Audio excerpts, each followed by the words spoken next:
বিগত দিনে যারা ছাত্রলীগ করেছে এবং তাদের পদ আছে এরাও ছাত্র শিবিরের নেতাকর্মী। আমরা শিবিরের যে রাজনীতি সেই রাজনীতিকে আপনারা ভয় পাচ্ছেন কিনা? আমরা কোনো সংগঠনকে ভয় পাই না। এই গুপ্ত সংগঠনের কারণে তারা সাধারণ শিক্ষার্থীদের বেশ ধরে বিভিন্ন ক্যাম্পাসে অপরাজনীতি করার যে প্রবণতা সেটা আমরা লক্ষ্য করছি। ডাকসু নির্বাচনকে কেন্দ্র করে কিন্তু আমরা আমাদের ঢাকা বিশ্ববিদ্যালয় হলের যে স্ট্রাকচার থাকে, সাংগঠনিক যে কাঠামো থাকে, আমরা কিন্তু আমাদের হল কমিটি পাবলিশ করেছি। আমাদের যতগুলো হল আছে এবং মেয়েদের হল সহ আমরা হল কমিটি পাবলিশ করেছি এবং এরপরেই আমরা দেখলাম যে অল্প কিছু সংখ্যক শিক্ষার্থীরা ভিসি এবং প্রক্টরকে জিম্মি করে হল রাজনীতি বন্ধ করার যে কমিটমেন্টটা তারা ভিসি প্রক্টর থেকে নিয়েছে। আমরা মনে করি এটা সম্পূর্ণ অযৌক্তিকভাবে এই রায়টি এসেছে এবং ভিসি এবং প্রক্টর ইচ্ছা করলে কিন্তু হল রাজনীতি বন্ধ করার যে এখতিয়ার রাখেন, এটা আমাদের সাংবিধানিক অধিকার এবং বিশ্ববিদ্যালয়ে যে আধ্যাদেশ আছে সেখানেও কিন্তু ভিসি প্রক্টর একক সিদ্ধান্তে হল রাজনীতি বন্ধ করতে পারেন না।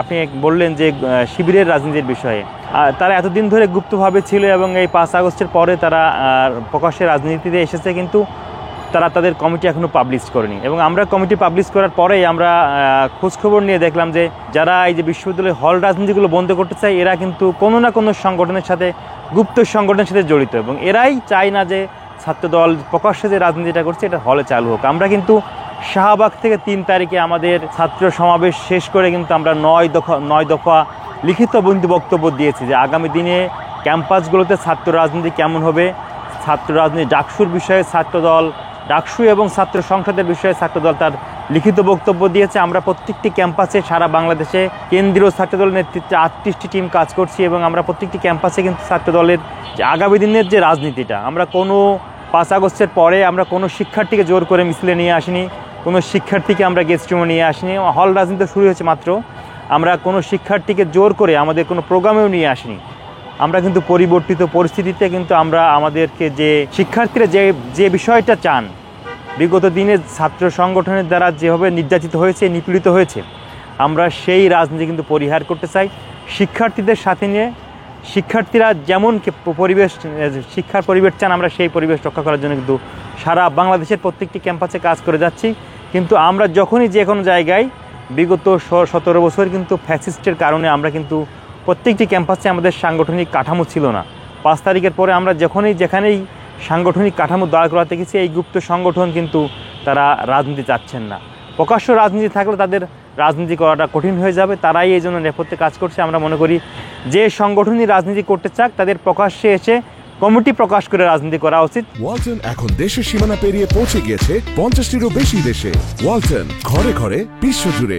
যাতে সবাইকে চিনতে পারে যে এই সংগঠনের নেতা অমুক, এই সংগঠনের নেতা তমুক, সবাই যাতে আমরা সবাইকে চিনে রাজনীতিটা করতে পারি। কিন্তু আমরা এই গুপ্ত সংগঠনের কারণে তারা সাধারণ শিক্ষার্থীদের বেশ ধরে বিভিন্ন ক্যাম্পাসে অপরাজনীতি করার যে প্রবণতা সেটা আমরা লক্ষ্য করছি। আমরা মনে করি যে শিক্ষার্থীরাও এটা অবগত আছে এবং শিক্ষার্থীরা অচিরেই তাদের এই বিষয়টি উপলব্ধি করতে পারছে এবং আমরা প্রত্যেকটি ক্যাম্পাসে সুন্দর রাজনীতি চাই। বিগত দিনে যে কারণগুলোর কারণে শিক্ষার্থীরা রাজনীতি বিমুখ ছিল, আমরা কিন্তু সেই কারণগুলো বাদ দিয়েই ছাত্র রাজনীতিটা করতে চাই এবং আমরা লিখিত বক্তব্যে কিন্তু শাহবাগ থেকে 9 দফা দাবি দিয়েছি।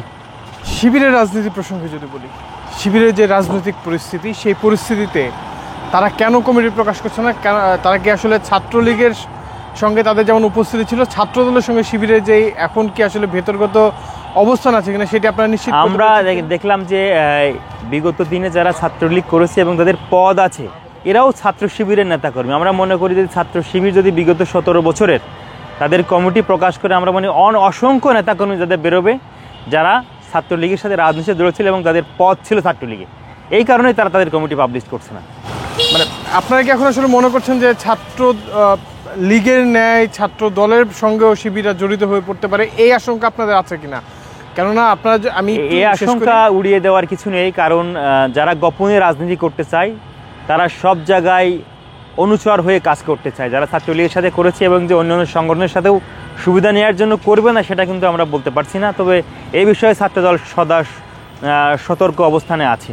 সম্প্রতি যে ছাত্রদলের কমিটি দেওয়া হচ্ছে সেই কমিটিকে ঘিরে আসলে আপনাদের দলের পক্ষ থেকেও, কেন্দ্রীয় কমিটির পক্ষ থেকেও আপনাদেরকে এই হল কমিটির যে বিষয়টি সেখানে সতর্ক করা হয়েছে এবং একটি হলে ছাত্রলীগের একজনকেও পদ দেওয়া হয়েছে, সেই বিষয়টিকে আপনারা কীভাবে দেখছেন? ছাত্রদল একটি বৃহৎ সংগঠন, এই কমিটি গঠনের ক্ষেত্রে আমরা যদি দেখেছি যে আমাদের কমিটির সাথে কোনোভাবে তথ্য গোপন করে বা তার পরিচয় গোপন করে কেউ যদি পদ পেয়ে থাকে আমাদের দলে, আমরা কিন্তু তার বিরুদ্ধে সঙ্গে সঙ্গে সাংগঠনিক ব্যবস্থা নিয়েছি।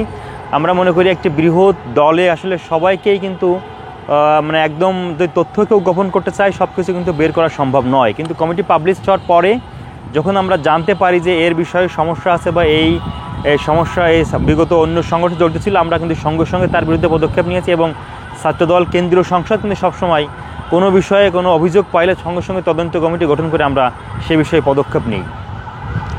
শিবিরের যে রাজনীতি, সেই রাজনীতিকে আপনারা কি ভয় পাচ্ছেন কিনা?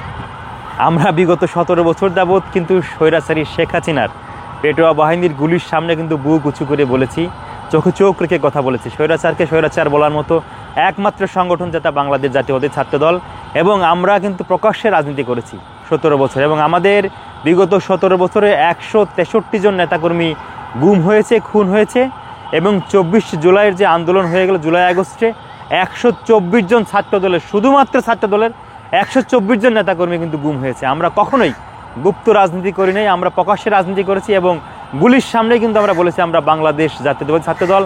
তো আপনি যেটা বললেন যে কখনোই কোনো সংগঠনকে আমরা ভয় পাই না, আমরা তাদেরকে আমাদের ভালো কাজের মাধ্যম দিয়ে আমরা মানুষের মন জয় করে, ছাত্রদের মন জয় করে, মানুষের মন জয় করে আগামী দিনের সাম্য এবং মানবিক বাংলাদেশ গড়তে চাই তারেক রহমানের নেতৃত্বে, তার 31 দফার ভিত্তিতে, এবং তিনি সেই বাস্তবায়নের সেই নির্দেশনা আমাদেরকে দিচ্ছেন। আমরা কোনো সংগঠনকে ভয় পাই না, আমরা চাই যারা সাংগঠনিক কার্যক্রম করতে চায় তারা প্রকাশ্যে এসে কমিটি পাবলিশ করে রাজনীতি করুক, তারা তাদের আদর্শিক রাজনীতি করবে, আমরা আমাদের আদর্শিক রাজনীতি করব, ভালো কাজের মাধ্যমে আমরা এগিয়ে যাব, আমরা মানুষের মন জয় করেই আগামী দিনে ছাত্র রাজনীতিটা করতে চাই।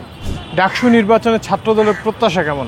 আপনি দেখে থাকবেন যে বিগত ডাকসুর যে ঐতিহ্য আছে বা ডাকসুর যে ইতিহাস আছে সেটা কিন্তু ছাত্র দলের ইতিহাস।